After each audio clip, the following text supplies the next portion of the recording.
আমি এখনই বলতে পারি না আমি ওয়ার্ল্ড কাপ জিতবো। অনেস্টির কাছে সে কখনো বিন্দু পরিমাণ কম্প্রোমাইজ করে না। এইবার ওয়ার্ল্ড কাপে যদি আপনি ক্যাপ্টেন জ্যোতিকে নিয়ে বলতে বলেন তা ও অনেকটা এক্স ফ্যাক্টর হিসেবে কাজ করবে। 300 বল খেলে 100 রান করলেন, বিষয়টা এখানে নাই। এখন কম্পিটিটিভ স্কোর হয়েছে, তো স্ট্রাইক রেটটা অনেক বড় ফ্যাক্ট। ক্যারিয়ারের একটা আগের সুপ্তা ছিল এবং গত এক বছর আমরা নতুন একটা সুপ্তাকে দেখতে পাচ্ছি। এই পরিবর্তনের পেছনে মানে কি কি কাজ করেছে? আসলে লম্বা সময় ধরে তখন টিমের বাইরে ছিলাম, 11 থেকে 12 মাস এরকম একটা সময়। আসলে টিমের ভিতরে থাকলে আপনি চাইলেও যখন আপনার খেলা থাকবে অনেক বেশি আপনি নিজেকে পরিবর্তনের সুযোগ পাবেন না। আমার কাছে মনে হয় ওইটা আমার জন্য খুব একটা বড় সুযোগ ছিল যে আমি একটা লম্বা সময় বাইরে ছিলাম। আমি আমার উইক জোনটা আমি পয়েন্ট আউট করতে পেরেছি এবং ওখান থেকে ডেভেলপ করার চেষ্টা করেছি, এবং যেটা আমার হচ্ছে ক্রিকেটের নলেজটাও ওখান থেকে আমার অনেকটা বেড়েছে। তো ইন্টারন্যাশনাল ক্রিকেটে আসলে অনেক সময় স্কিলের থেকে আপনার প্র্যাকটিস এবং নলেজটা অনেক ইম্পর্টেন্ট হয়ে দাঁড়ায়। তো আমার ক্ষেত্রে এই জিনিসটা আমার অনেক ডেভেলপ করেছে। তো স্কিল তো আসলে দেখা গিয়েছে কম বেশি সবার মধ্যেই থাকে, যে জিনিসটা আমাদের গ্যাপ হয় সেটা হচ্ছে আমাদের নলেজ এবং প্র্যাকটিসটা। এটা আমার আগের থেকে একটু বেড়েছে এবং স্টিল ডেভেলপ করার চেষ্টা করছি। তো এটাই একটু ডিফারেন্স তৈরি হয়েছে। স্ট্রাইক রেটের একটা হিউজ ডিফারেন্স আমরা দেখতে পাচ্ছি। এখন আপনি আরো বেশি স্ট্রাইক রেটে, বেটার স্ট্রাইক রেটে ব্যাটিং করার চেষ্টা করছেন। এই আগ্রাসী ব্যাটিং এর পেছনে আসলে রহস্য কি? যুক্তরাষ্ট্রের 1 নম্বর জিম চেইন গোল্ডস জিম এখন আবারও বাংলাদেশে। বসুন্ধরা আবাসিক এলাকা ও বসুন্ধরা সিটি শপিং মলে। বর্তমান ক্রিকেট দেখেন, আসলে আপনাকে ম্যাচ জিততে হলে স্কোর করতে হবে। স্কোরটা কিন্তু আপনি এমন না যে আপনি হচ্ছে 300 বল খেলে 100 রান করলেন, বিষয়টা এখানে নাই। এখন কম্পিটিটিভ স্কোর হয়েছে, তো স্ট্রাইক রেটটা অনেক বড় ফ্যাক্ট।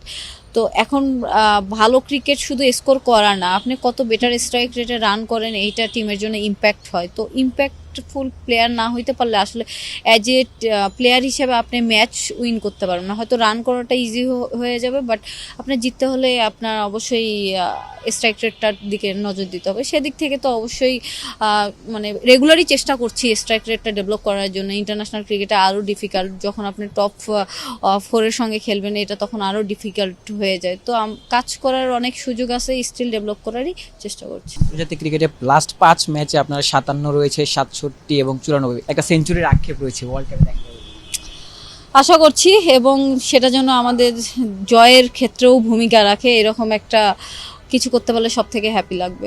আপনাদের দলীয় প্রত্যাশার জায়গাটা কি?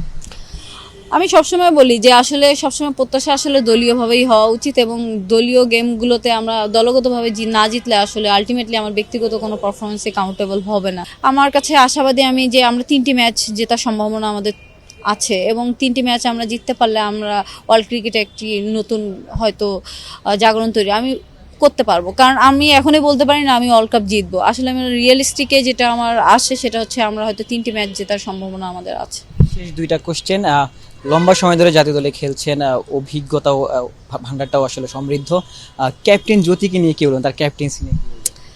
আমি এইবার ওয়ার্ল্ড কাপে যদি আপনি ক্যাপ্টেন জ্যোতিকে নিয়ে বলতে বলেন তা ও অনেকটা এক্স ফ্যাক্টর হিসেবে কাজ করবে। কারণ লাস্ট 5-6 মাসেও খুবই ভালো একটা শেপে আছে, এবং যেহেতু ও নিজে ক্যাপ্টেন কিপার, তো সেক্ষেত্রে টিমে ও খুব সুন্দর একটা মাঠ পরিচালনার জন্য ভূমিকা রাখে।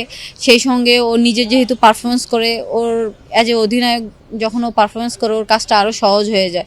এবং আশা করব যে এই ওয়ার্ল্ড কাপে ও বাংলাদেশের জন্য অনেক ভালো করুক, এবং ও যে ধরনের ক্রিকেট রিসেন্টলি খেলছে এই ধরনের ক্রিকেটটা খেলতে পারলে আমাদের জেতার সম্ভাবনাটা আরও বেড়ে যাবে। আপনার ক্যারিয়ারের জন্য সালাউদ্দিন স্যারের ইম্প্যাক্ট আসলে কতটুকু?